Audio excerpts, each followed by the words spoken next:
Le plan, vous le savez, consiste à accorder 20 milliards d'euros aux entreprises sous forme de crédit d'impôt. Il se calcule en fonction de la masse salariale. Les sommes économisées doivent servir à embaucher et à investir. Les patrons font donc leur compte. Luc Lacroix, Loïc Lemoine. Séance comptabilité dans cette start-up d'une dizaine de salariés. Objectif du jour, calculer le montant du crédit d'impôt. Verdict, un peu plus de 14 000 euros, avec déjà des projets. Soit on embauche quelqu'un, mais ça ne couvre qu'un tiers d'un poste, soit on l'investit dans des projets des R&D, des recherches et innovations que nous avons déjà en place. Des projets à l'international notamment. Cette entreprise qui met en relation des patients via Internet ne veut pas se faire doubler.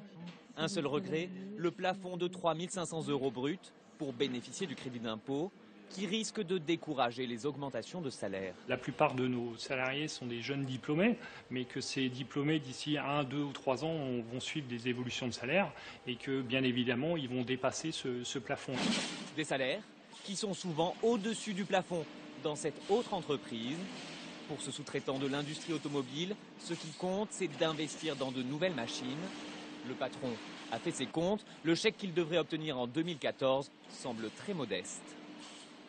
Le crédit d'impôt est une aide non négligeable, mais qui, sur des entreprises comme les nôtres, est insuffisant pour pouvoir investir dans des machines de ce type, qui sont des outils qui valent entre 1,5 million et 2 millions d'euros, sachant que pour une entreprise comme la nôtre, l'aide sera de l'ordre de 150 160 000 euros.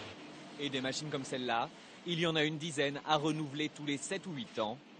Du coup, Patrick Robert espère surtout que ce crédit d'impôt va améliorer la conjoncture.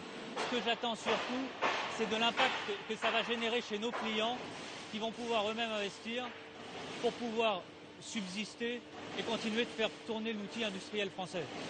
Si tout se passe bien, les entreprises devraient recevoir les premiers chèques début 2014.